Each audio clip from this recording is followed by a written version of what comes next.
Oi, Eliane, bom dia. Bom dia, Heisen, Carolina, ouvintes. Oi, Eliane, bom dia. Bom, a gente teve diversas decisões importantes, na terça-feira, especialmente, pensando em Lava Jato. O Judiciário usou quarta-feira também para anular mais inquéritos. O que dá para pensar que vem por aí? O que deve vir? Pois é incrível, né? Eu fiz aquela coluna, ninguém estava prestando muita atenção àquilo, focando só no Moro, e eu fiz aquela coluna dizendo, olha, vem aí uma terça-feira quente, voltada para a Lava Jato. E foi exatamente isso que aconteceu, né? O TSE, por unanimidade, anulou ali, absolveu o Sérgio Moro, que continua senador, né? Isso de um lado, do lado da equipe da Lava Jato. Do outro lado, o Supremo também anulou, né, por prescrição de prazo, né, as penas do José Dirceu em relação à corrupção passiva. Então, ficou um lado e o outro, né? O Moro absolvido de um lado, o Zé Dirceu sendo com a pena prescrita de outro. E no meio dessa confusão veio aquela decisão assim estonteante do Dias Toffoli, ministro do Supremo Tribunal Federal, aliás, mais uma, porque ele tem tomado decisões estonteantes uma atrás da outra, mas do Dias Toffoli simplesmente anulando todas as condenações do Marcelo Odebrecht, dono da maior, né, mais conhecida empreiteira brasileira, a Odebrecht, que mudou de nome, mas continua sendo uma das maiores do país. E aí o Toffoli disse, olha, aquilo ali foi uma perseguição, foi tudo vamos dizer assim, ele condenou os métodos da Operação Lava Jato para servir de pretexto para anular todos os processos contra o Marcelo Odebrecht, que ficou meses presos, né? Mais de ano preso. E, com uma curiosidade, apesar de tudo isso, o Dias Toffoli manteve a delação premiada do Marcelo Odebrecht. Tudo que o Marcelo Odebrecht disse, declarou, acusou, continua valendo. A delação premiada dele continua válida. E foi nessa delação do Odebrecht, do Marcelo Odebrecht, que surgiu aí o inquérito contra dois MDBistas, super líderes do MDB, o Renan Calheiros e o Romero Jucá. Renan Calheiros, que foi presidente do Senado Federal, Romero Jucá, que foi a gente brincava que era líder de todos os governos. Governo de esquerda, direita, de centro, o Romero Jucá era sempre o líder no Senado. E o que aconteceu? Apesar da delação do Marcelo Odebrecht continuar valendo, né, ontem veio aí a decisão do ministro Edson Fachin, suspendendo também, né, derrubando também os inquéritos contra Renan e Romero Jucá no âmbito da Lava Jato, com o seguinte detalhe, né, o Fachin alegou que a Procuradoria-Geral da República não tinha concluído as investigações, que o tempo tinha passado, quase 10 anos depois, e que era muito difícil agora, com tanto tempo depois, concluir a investigação. Na verdade, o Fachin apenas acompanhou a sugestão, a orientação da Procuradoria-Geral da República já na nova gestão do Paulo Gonet, indicado já no governo Lula. Ou seja, eu estou chamando tudo isso de anistia geral e restrita. A Lava Jato acabou, passou. Ninguém sabe e ninguém viu. Bom, pelo jeito ainda vem mais, né? Mas vamos acompanhar. Eliane, ontem você chegou a comentar no momento em que saiu, né? Eram os primeiros resultados da pesquisa Quest, mostrando a dificuldade, né? O distanciamento do governo em relação ao Congresso, qual a percepção disso dos congressistas.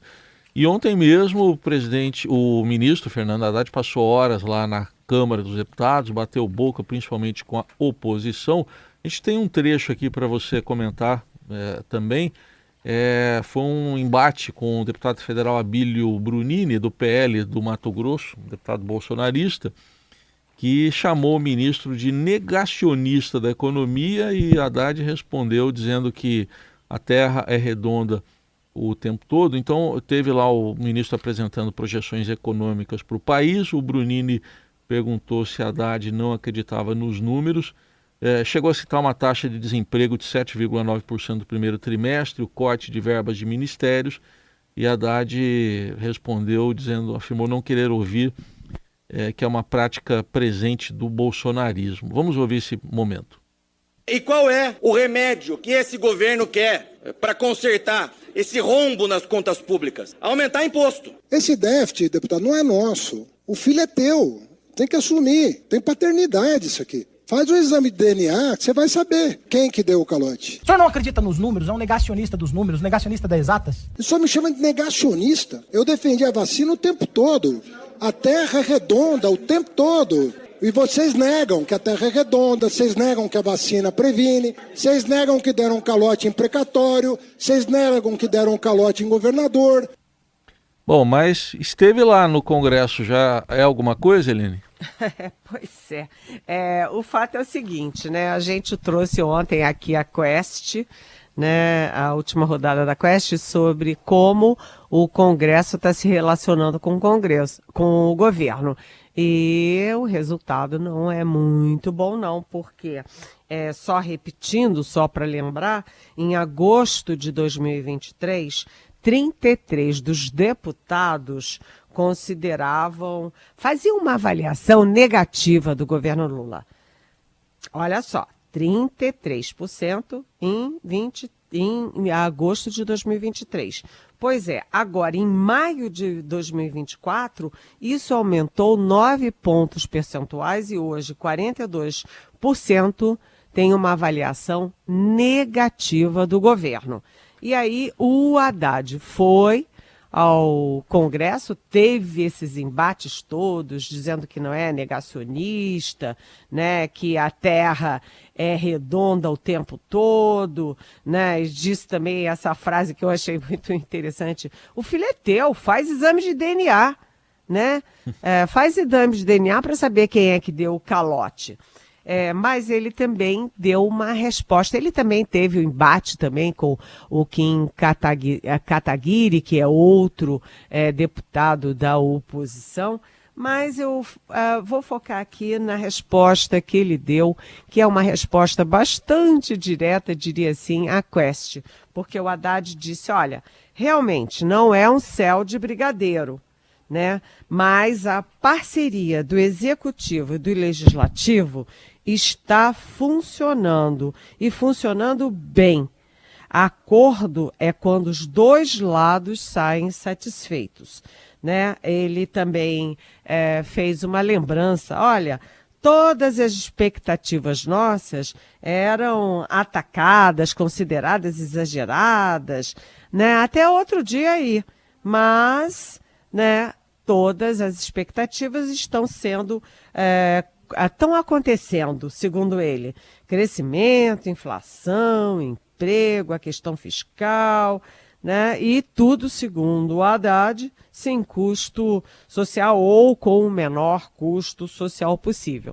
Ou seja, Haddad ontem estava bravo com a oposição, mas estava tentando contemporizar e falando da necessidade de negociação. Porque quando a gente vê a pesquisa Quest do embate entre legislativo e executivo, é claro que quem fica na linha de frente para levar tiro é o Fernando Haddad, porque ele tem as pautas mais importantes correndo no governo, inclusive ou principalmente aí a regulamentação da reforma tributária. Então o Haddad, ele pode enfrentar individualmente os deputados do PL, Mas, ao se referir ao Congresso, à instituição Congresso, aos presidentes da Câmara e o Senado, aí o Haddad se comporta institucionalmente, porque ele precisa do Congresso. A gente volta com a Eliane Cantanhede, direto de Brasília, para falar um pouco sobre um contexto internacional envolvendo o Brasil, mas também uma reação já do primeiro-ministro israelense Benjamin Netanyahu, que chamou de recompensa ao terrorismo a decisão de Espanha, Irlanda e Noruega de reconhecer a Palestina como Estado. Eliane, como é que o Brasil está observando isso no contexto internacional e de medição de força, né, nesse conflito? Bem, essa é uma questão internacional que interessa a todos os continentes, interessa a todos os países, né? É uma questão que se arrasta há décadas e décadas e a gente está vendo uma matança indiscriminada no Oriente Médio. Então, é uma questão que mexe muito com Itamaraty, mexe muito com o Palácio do Planalto. É claro que nesse momento o presidente Lula está muito voltado para a tragédia no Rio Grande do Sul, com toda a razão, mas os assessores do Lula para a área internacional estão muito atentos a essa questão. Dos 193 países que fazem parte da ONU, 146 reconhecem a Palestina como Estado, mas ninguém consegue a ONU reconhecer plenamente, né, como Estado pleno a Palestina. Por quê? Porque o ministro, né, o ministro das Relações Exteriores, o chanceler Mauro Vieira, tem conversado com todo mundo, com o mundo inteiro que é a favor e é contra o Estado palestino. Ele, nos últimos 2 ou 3 meses, se dedicou profundamente a isso. E qual é o grande problema? O grande problema é que se 146 países são a favor, né, os Estados Unidos, que é a grande potência, não é a favor, primeiro. Segundo, você tem toda uma reação negativa da parte mais rica da Europa e, portanto, você tem, junto contra o reconhecimento do Estado palestino, o G7, que é simplesmente o grupo das maiores economias do mundo. E da Europa eu posso citar, por exemplo, a Alemanha, a Áustria, a França, a Suíça. Então, tem aí toda uma dificuldade na Europa, nos Estados Unidos, puxada muito pelos Estados Unidos, e são os países ricos e, portanto, os que têm o controle, inclusive, da própria ONU. Mas, como eu ouvi ontem, de uma pessoa diretamente envolvida nessas negociações, o mais importante na decisão, da Espanha, da Noruega e qual é o outro país? Foi Espanha? Irlanda. Irlanda. Exatamente. O mais importante nisso é que tem um efeito dominó. Eu não sabia, soube ontem, que aqui na América Latina, praticamente todos os países são favoráveis ao reconhecimento da Palestina como Estado pleno na ONU. Tem pequenas exceções, como, por exemplo, o Panamá, da América Central, mas é uma exceção, né? Uma exceção da exceção, né? E a gente está vendo que tem um efeito dominó. Ontem mesmo a Colômbia anunciou que vai instalar uma embaixada da Colômbia em território palestino, possivelmente na faixa de Gaza, no que sobrou da faixa de Gaza. Mas o fato é o seguinte, algumas expressões que eu ouvi, né? Além de efeito dominó, um país vai puxando a outra, vai puxando a outra, vai puxando a outra, eu ouvi também o rompimento desse dique, o dique dos países ricos, né? Ou seja, está chegando a hora de a ONU discutir seriamente isso. Na última na última decisão, os Estados Unidos sozinhos vetaram o reconhecimento pleno da Palestina como país, né, como Estado. E tem mais. O Brasil vê com muita importância o fato de a Noruega participar desse trio de ontem. Por quê?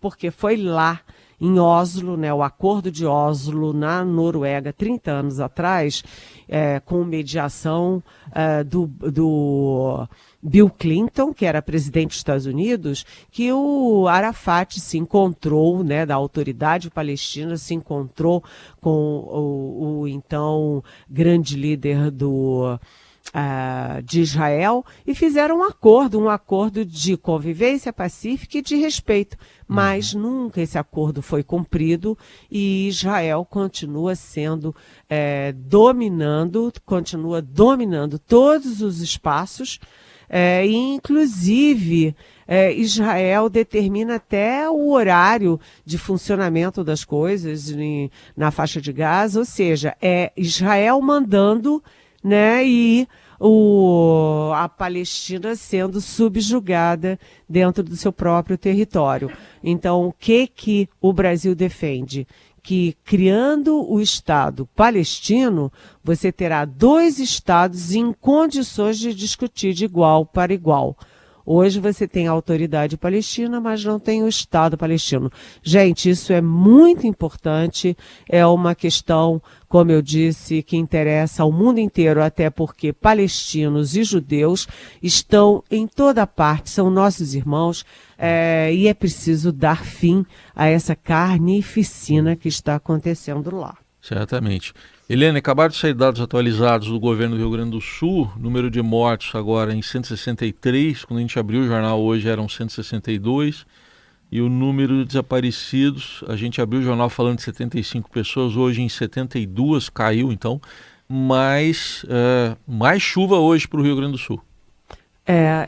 Sabe que ainda a gente está vendo toda essa operação de guerra no Rio Grande do Sul, mas a situação lá ainda não está sob controle, né? Vocês sabem que tem pelo menos 20 corpos que não puderam ainda ser reconhecidos, porque imagina corpos que ficam esse tempo inteiro debaixo da lama, debaixo de entulho, né? Sabe, é tudo muito triste, e você tem milhares de pessoas em abrigos, mas você tem um monte de gente, de famílias inteiras com bebê jogadas ali ao longo das estradas, né? Sem ter para onde ir, em barracas improvisadas, sem roupa, sem nada, sem comida e sujeitos à doença. Ontem a gente já trouxe aqui, né? 2 mortes por leptospirose, que é uma doença transmitida pela urina de rato. Ou seja, é horrível. E aí é o problema, e eu te respondo então diretamente, Heisen, é que ontem eu vi fotos em Pelotas, uma das cidades mais atingidas e mais importantes do Rio Grande do Sul, e estava chovendo torrencialmente e chovendo granizo, né? Chovendo gelo, pedra de gelo, gente. Isso significa uma dupla ameaça à saúde das pessoas. Eu não estou nem mais falando sobre casas e patrimônio, eu estou falando da saúde. Porque mais água significa mais inundação. E segundo, é granizo, é gelo, portanto é frio. Você tem as pessoas em alta situação de risco para variadas doenças.